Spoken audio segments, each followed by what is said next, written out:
Wuthering Heights by Emily Bronte. Chapter 2.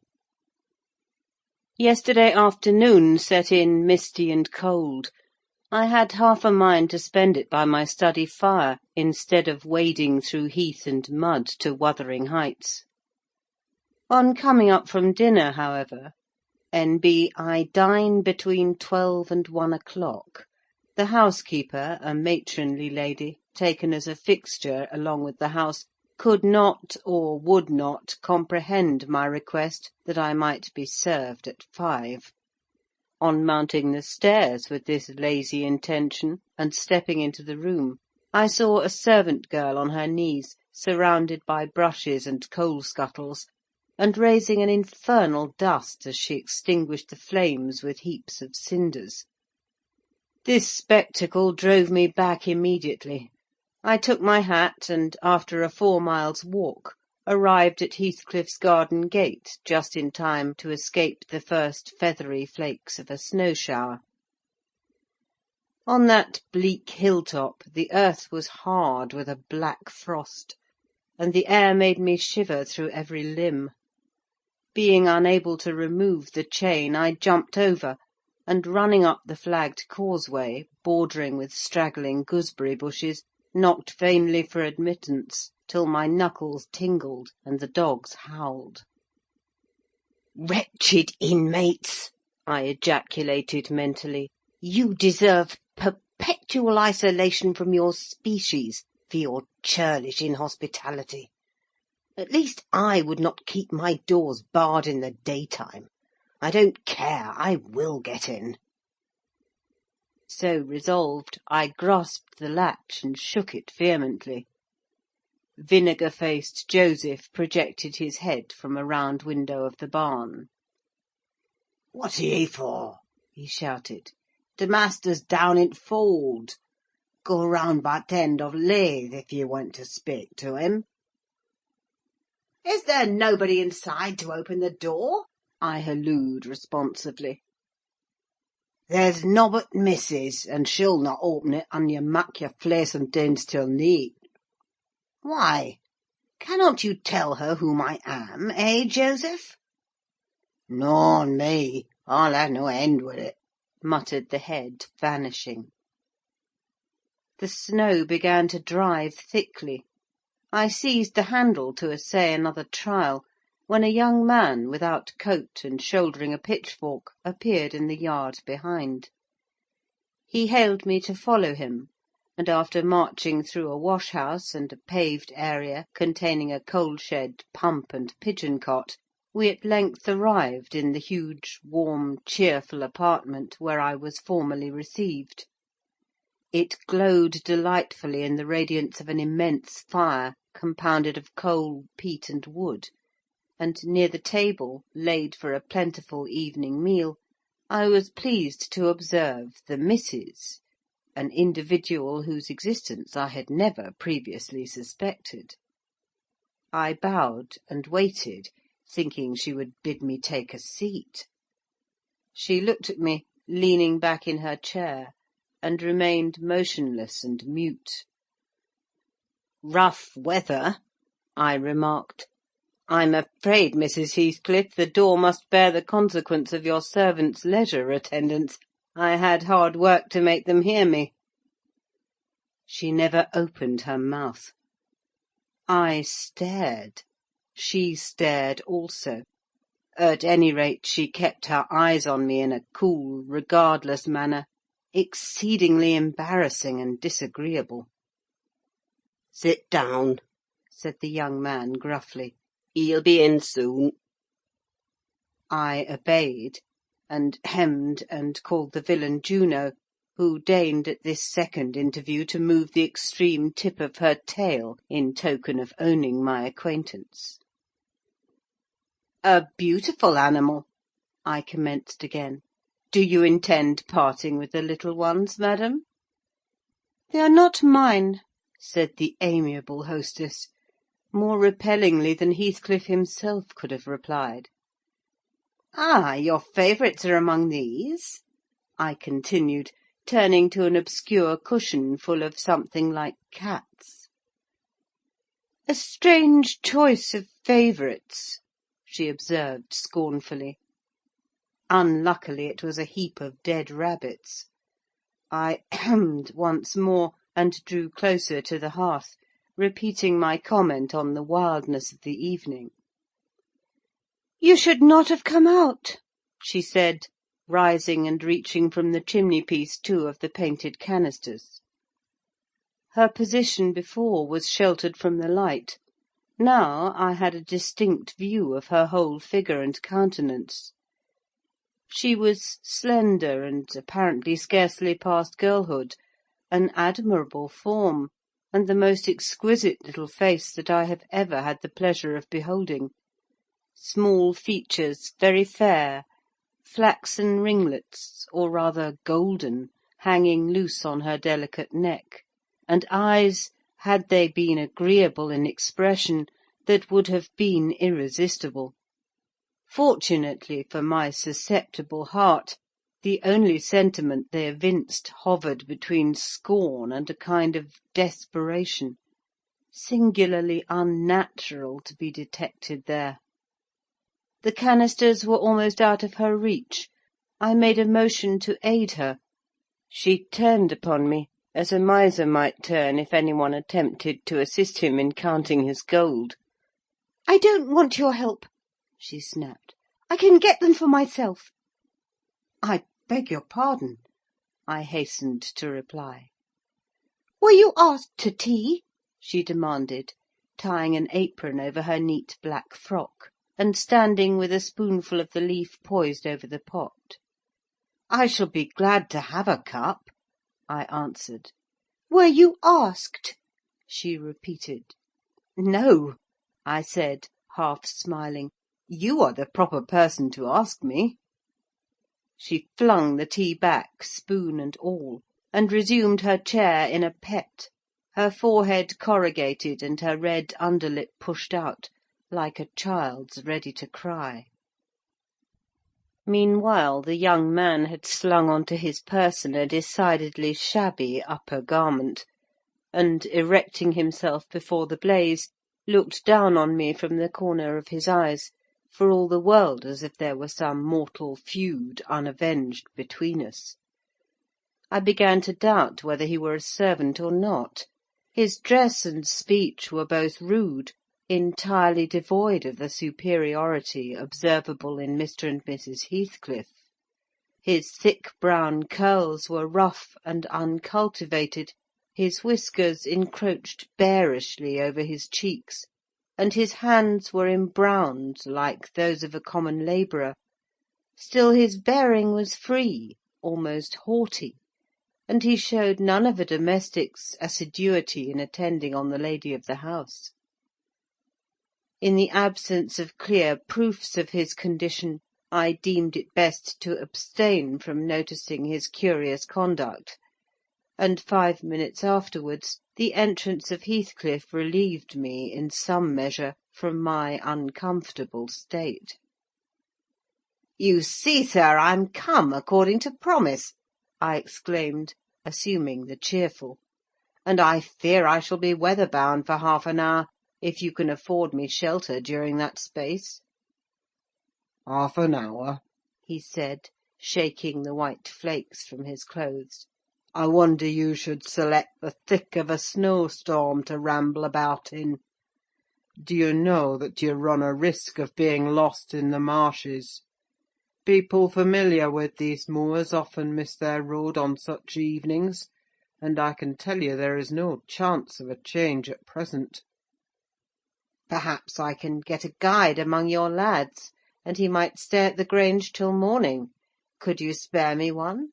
"No, I could not." "Oh, indeed! Well, then, I must trust to my own sagacity." "Humph!" "Are you going to mak' the tea?" demanded he of the shabby coat, shifting his ferocious gaze from me to the young lady. "Is he to have any?" she asked, appealing to Heathcliff. "Get it ready, will you?" was the answer, uttered so savagely that I started. The tone in which the words were said revealed a genuine bad nature. I no longer felt inclined to call Heathcliff a capital fellow. When the preparations were finished, he invited me with, "Now, sir, bring forward your chair." and we all, including the rustic youth, drew round the table, an austere silence prevailing while we discussed our meal. I thought, if I had caused the cloud, it was my duty to make an effort to dispel it.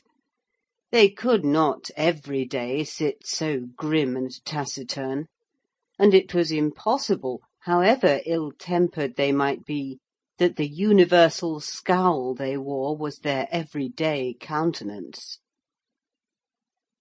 "It is strange," I began, in the interval of swallowing one cup of tea and receiving another, "it is strange how custom can mould our tastes and ideas. Many could not imagine the existence of happiness in a life of such complete exile from the world as you spend, Mr. Heathcliff. Yet I'll venture to say that, surrounded by your family, and with your amiable lady as the presiding genius over your home and heart—" "My amiable lady," he interrupted, with an almost diabolical sneer on his face. "Where is she, my amiable lady?" "Mrs. Heathcliff, your wife, I mean." "Well, yes. Or you would intimate that her spirit has taken the post of ministering angel, and guards the fortunes of Wuthering Heights, even when her body is gone. Is that it?" Perceiving myself in a blunder, I attempted to correct it. I might have seen there was too great a disparity between the ages of the parties to make it likely that they were man and wife. One was about 40, a period of mental vigour at which men seldom cherish the delusion of being married for love by girls. That dream is reserved for the solace of our declining years. The other did not look 17. Then it flashed on me. The clown at my elbow, who is drinking his tea out of a basin and eating his bread with unwashed hands, may be her husband, Heathcliff junior, of course. Here is the consequence of being buried alive. She has thrown herself away upon that boor from sheer ignorance that better individuals existed. A sad pity. I must beware how I cause her to regret her choice. My last reflection may seem conceited. It was not. My neighbour struck me as bordering on repulsive. I knew through experience that I was tolerably attractive. "Mrs. Heathcliff is my daughter-in-law," said Heathcliff, corroborating my surmise. He turned, as he spoke, a peculiar look in her direction, a look of hatred, unless he has a most perverse set of facial muscles that will not, like those of other people, interpret the language of his soul. "Ah, certainly. I see now. You are the favoured possessor of the beneficent fairy," I remarked, turning to my neighbour. This was worse than before. The youth grew crimson and clenched his fist, with every appearance of a meditated assault. But he seemed to recollect himself presently, and smothered the storm in a brutal curse muttered on my behalf, which, however, I took care not to notice. "Unhappy in your conjectures, sir," observed my host. "We neither of us have the privilege of owning your good fairy. Her mate is dead.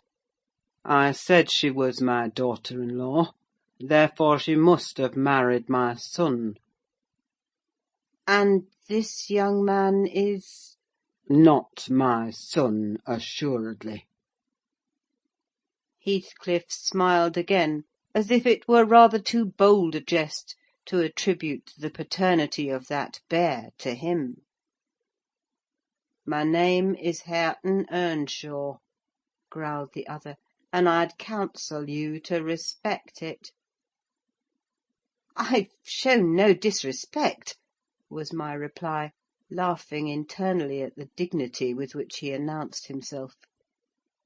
He fixed his eye on me longer than I cared to return the stare, for fear I might be tempted either to box his ears or render my hilarity audible. I began to feel unmistakably out of place in that pleasant family circle. The dismal spiritual atmosphere overcame and more than neutralised the glowing physical comforts round me, and I resolved to be cautious how I ventured under those rafters a third time. The business of eating being concluded, and no one uttering a word of sociable conversation, I approached a window to examine the weather. A sorrowful sight I saw: dark night coming down prematurely, and sky and hills mingled in one bitter whirl of wind and suffocating snow. "I don't think it possible for me to get home now without a guide," I could not help exclaiming. "The roads will be buried already, and if they were bare I could scarcely distinguish a foot in advance."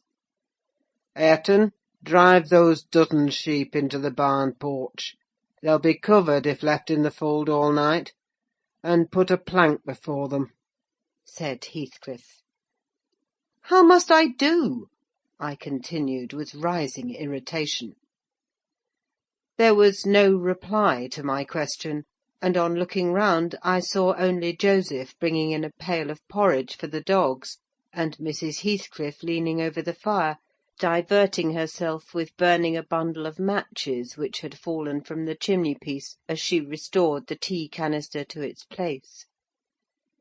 The former, when he had deposited his burden, took a critical survey of the room, and in cracked tones grated out, "I wonder how you can fashion to stand there in idleness and war, when all on 'em's gone out. But you're a nowt, and it's no use talking. You'll niver mend o' your ill ways, but go right to divil like your mother afore ye." I imagined for a moment that this piece of eloquence was addressed to me, and, sufficiently enraged, stepped towards the aged rascal with an intention of kicking him out of the door. Mrs. Heathcliff, however, checked me by her answer. "You scandalous old hypocrite!" she replied. "Are you not afraid of being carried away bodily whenever you mention the devil's name? I warn you to refrain from provoking me, or I'll ask your abduction as a special favour. Stop! Look here, Joseph," she continued, taking a long dark book from a shelf. "I'll show you how far I've progressed in the black art. I shall soon be competent to make a clear house of it. The red cow didn't die by chance, and your rheumatism can hardly be reckoned among providential visitations." "Oh, wicked, wicked!" gasped the elder. "May the Lord deliver us from evil!" "No, reprobate! You are a castaway. Be off, or I'll hurt you seriously. I'll have you all modelled in wax and clay, and the first who passes the limits I fix I'll not say what he shall be done to, but you'll see. Go! I'm looking at you." The little witch put a mock malignity into her beautiful eyes, and Joseph, trembling with sincere horror, hurried out, praying and ejaculating "Wicked!" as he went out. I thought her conduct must be prompted by a species of dreary fun, and now that we were alone, I endeavoured to interest her in my distress.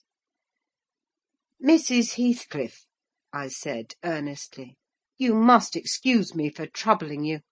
I presume, because, with that face, I'm sure you cannot help being good-hearted.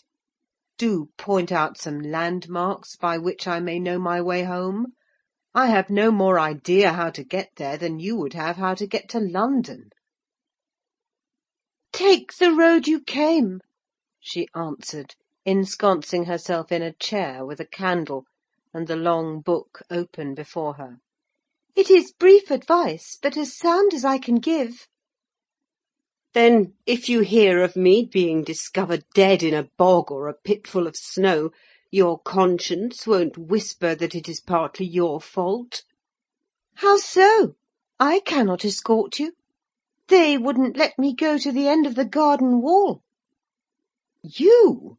I should be sorry to ask you to cross the threshold for my convenience on such a night, I cried.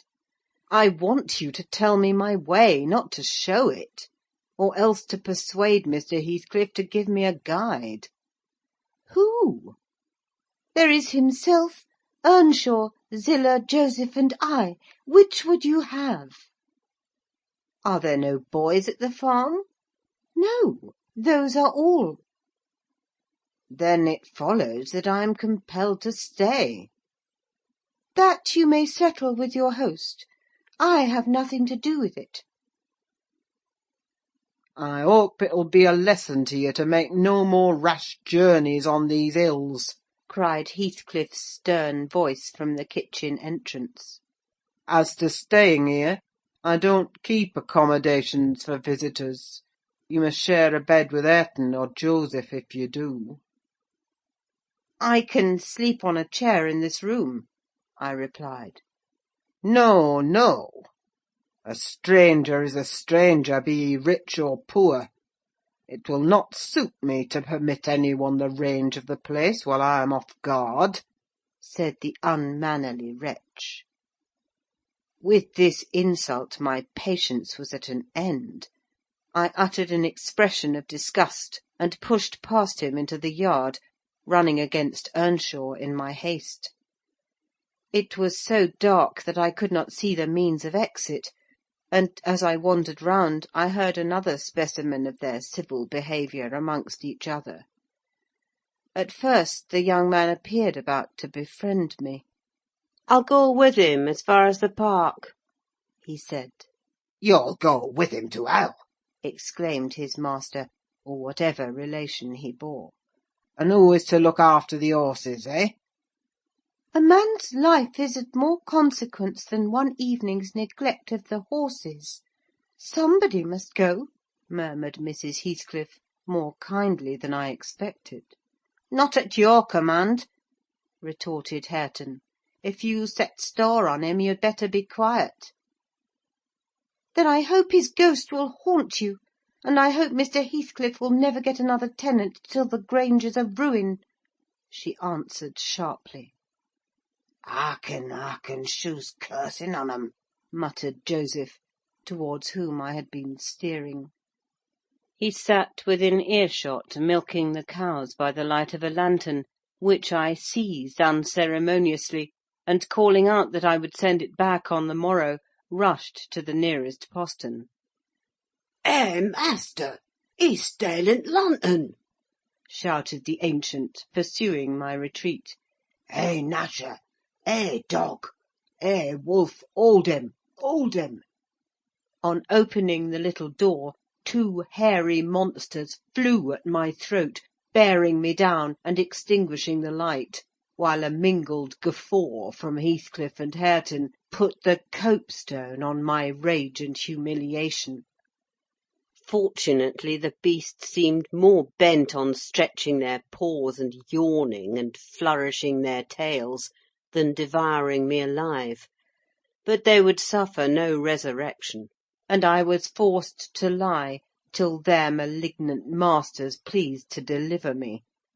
Then, hatless and trembling with wrath, I ordered the miscreants to let me out, on their peril to keep me 1 minute longer, with several incoherent threats of retaliation, that, in their indefinite depth of virulency, smacked of King Lear. The vehemence of my agitation brought on a copious bleeding at the nose, and still Heathcliff laughed, and still I scolded. I don't know what would have concluded the scene, had there not been one person at hand rather more rational than myself, and more benevolent than my entertainer. This was Zillah, the stout housewife, who at length issued forth to inquire into the nature of the uproar. She thought that some of them had been laying violent hands on me, and, not daring to attack her master, she turned her vocal artillery against the younger scoundrel. "Well, Mr. Earnshaw," she cried, "I wonder what you'll have agait next. Are we going to murder folk on our very door-stones? I see this house will never do for me. Look at the poor lad. He's fair choking. Whisht, whisht, you mun't go on so.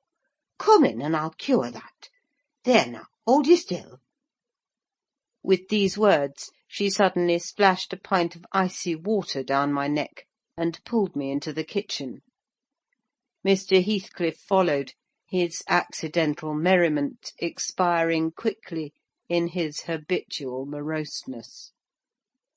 I was sick exceedingly, and dizzy and faint, and thus compelled perforce to accept lodgings under his roof. He told Zillah to give me a glass of brandy, and then passed on to the inner room, while she condoled with me on my sorry predicament, and having obeyed his orders, whereby I was somewhat revived, ushered me to bed. End of Chapter 2. Recording by Ruth Golding.